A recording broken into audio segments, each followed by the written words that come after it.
how some of these interventions are extending to include ethnic diversity, and how organisations enable diverse teams across spread geographic areas to work together inclusively. And Colin, let me come to you first on that. Can you talk a bit about what the unique challenges are specifically to the Southeast Asia region around ethnic diversity? Yeah, I think I thought a lot about that question, and I think there are three key challenges that I think are quite unique to the Southeast Asian region.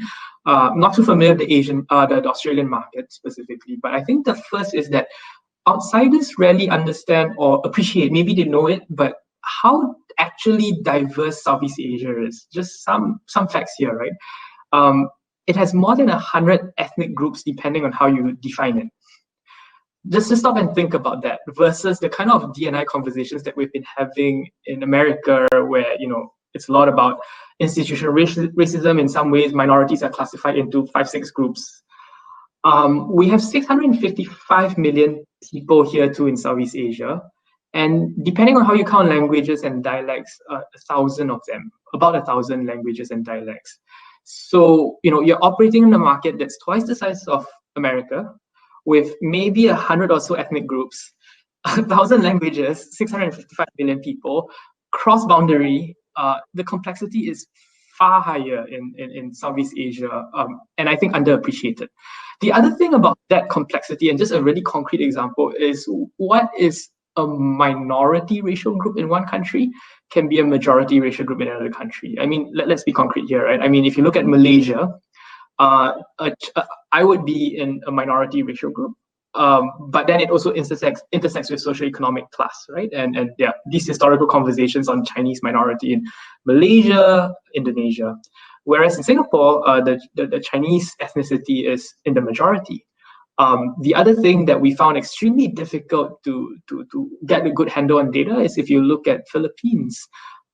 If you actually look at Indonesia, Philippines, on each of the different islands where they're from, from outsiders, like it's all Filipinos, but it's not true actually. People do see themselves with different dialect groups. So I think that's challenge number one: extremely rich diversity, underappreciated. I think challenge number two is that race and ethnicity can be unusually sensitive in different Southeast Asian countries for different reasons. So while we don't have the historical, I would say, baggage of slavery, which some countries have, we do.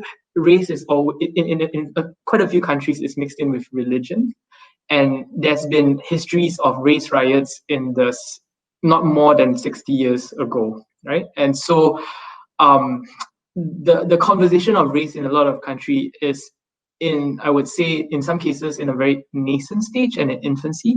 And there are some topics that are seen as live wires that are not really discussed fully in the open. For example, even in Singapore, there are laws, against incitement of, I would say, animosity against someone's race or religion. So it creates a bit of a difficult room to navigate, to have those conversations in some of these countries, right? So I think that's the other complexity that I think companies, in this area have to navigate with.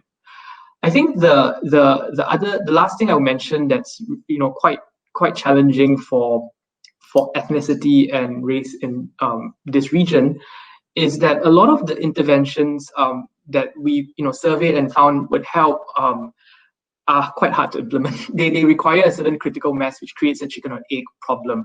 I think this was reflected in our prior conversation where we're talking about balanced interview slates specifically, and also employee affiliation, support groups, mentorship networks specifically. Those were the three things that when we asked people of minority races across the 6 countries, they put super high versus the majority race. Everyone agreed on those standard stuff we talked about, the anti-discrimination policy and everything. But if you take a step back and think about what you need to do in order to have a balanced interview slate, like it's sometimes a chicken and egg problem. How do you even get there in order for that to be effective? How do you create an employee support group if there are already so few of certain kinds of minorities in companies? And how do you bootstrap that? I think that's a real challenge in this region too. So those are the 3 views I have on this.